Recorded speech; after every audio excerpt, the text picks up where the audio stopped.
Nó đánh tôi vào đúng sau gáy, tôi bị choáng, rã rời hết tay chân thì nó mới dừng lại bản quyền thuộc về Tập đoàn Công nghiệp Viễn thông Quân đội Viettel. Bạn đang nghe tiếng nói nhân tạo, phát thanh từ trung tâm không gian mạng Viettel. Thấy mặt tôi thâm tím, sưng to, nó ngồi xuống khóc xin lỗi nói tôi đừng nói với ai cả, người mẹ chồng kể lại. Người phụ nữ sưng phù mặt mày do bị con dâu mới sinh đánh đập những ngày vừa qua, mạng xã hội xôn xao trước thông tin một người phụ nữ hơn 60 tuổi bị con dâu bạo hành dã man khiến mặt mũi sưng phù, thâm tím. Cảm ơn bạn đã sử dụng dịch vụ của trung tâm không gian mạng Viettel. Thông tin con dâu mới sinh 3 tháng đánh mẹ chồng dã man được lan truyền lên mạng xã hội. Trong hình ảnh được đăng tải trên mạng xã hội, người phụ nữ trung niên mặt mày sưng vù, đặc biệt phần mắt tím bầm như vừa trải qua va chạm rất mạnh. Cảm ơn bạn đã sử dụng giọng đọc nhân tạo của Viettel.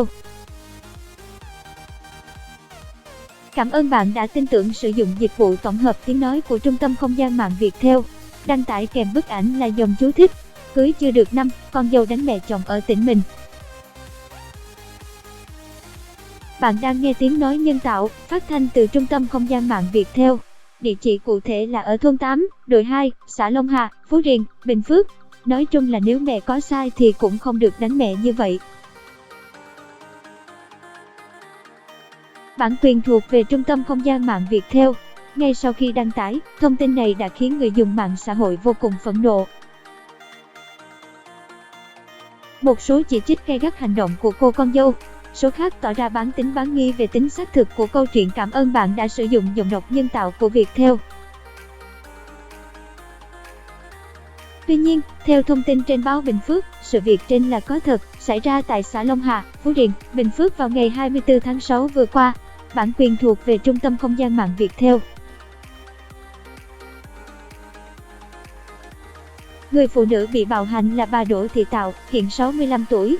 Bà Tạo bị con dâu là chị, bản quyền thuộc về Tập đoàn Công nghiệp Viễn thông Quân đội Viettel.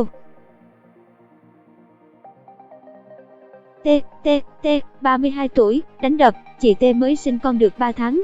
Con dâu đánh mẹ chồng do mâu thuẫn trong sinh hoạt gia đình. Chia sẻ trên báo chí, bà Tạo cho biết cảm thấy hết sức đau lòng khi nhắc lại chuyện bị con dâu đánh đập. Sau khi con trai tôi cưới T, tiếng nói từ trung tâm không gian mạng, Tập đoàn Công nghiệp Viễn thông Quân đội Viettel. Cảm ơn bạn đã sử dụng dịch vụ của trung tâm không gian mạng Viettel. Tôi cùng các con trong gia đình bàn bạc cho hai đứa nó mảnh đất để xây căn nhà. Tôi đến ở chung với tụi nó để trông coi đứa cháu nội.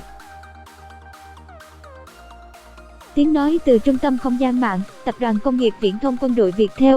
Chồng nó thường đi làm xa và biết tính tình con dâu thất thường nên hàng ngày tôi cố gắng đỡ đần, chăm sóc, nấu nướng trông coi cháu nội. Bạn đang nghe tiếng nói nhân tạo, phát thanh từ trung tâm không gian mạng Viettel. Nhưng con T suốt ngày kiếm chuyện để gây gổ rồi có những hành vi, lời nói xúc phạm tôi, thậm chí quăng đồ vào người, dùng đồ vật để ném mẹ chồng. Giọng đọc thuộc bản quyền trung tâm không gian mạng Viettel. Do thương con, thương cháu nên nó làm gì tôi cũng chịu đựng, chẳng dám nói với mấy con ở ngay sát bên. Bản quyền của trung tâm không gian mạng Viettel. Khuôn mặt bầm tím của bà Tạo. Ảnh.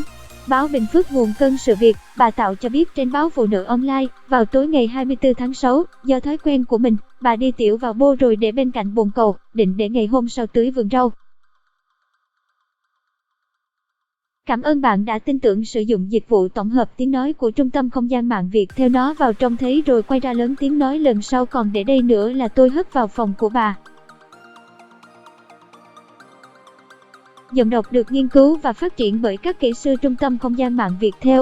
Bực mình quá, tôi với nó lời qua tiếng lại, rồi nó hỗn hào, đánh tôi từ phòng khách vào đến phòng trong, nó đóng sập cửa lại gị, kẹp người tôi, túm tóc đánh, đấm, đá tôi liên tục như kẻ thù. Bạn đang nghe tiếng nói nhân tạo, phát thanh từ trung tâm không gian mạng Viettel. Thấy mặt tôi thâm tím, sưng to, nó ngồi xuống khóc xin lỗi bảo tôi đừng nói với ai, người mẹ chồng kể lại. Cũng theo báo Phụ nữ Online, sáng hôm sau do quá đau, cảm thấy sức khỏe không ổn nên bà Tạo nhờ người điện cho các con của mình đến bản quyền thuộc về Tập đoàn Công nghiệp Viễn thông Quân đội Viettel. Tiếng nói từ trung tâm không gian mạng, Tập đoàn Công nghiệp Viễn thông Quân đội Viettel. Lúc đó, các con bà mới tá hỏa vì nhìn thấy mẹ mình bị nàng dâu bạo hành và chụp ảnh của mẹ đăng lên mạng xã hội.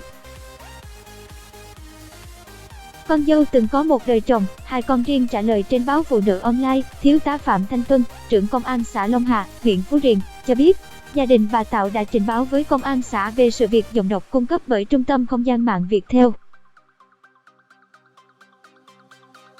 Chúng tôi cũng đã đưa bà Tạo đi khám sức khỏe. Sau khi đánh mẹ chồng, T đã bắt xe lên Đắk Lắk. Cảm ơn bạn đã sử dụng giọng độc nhân tạo của Viettel.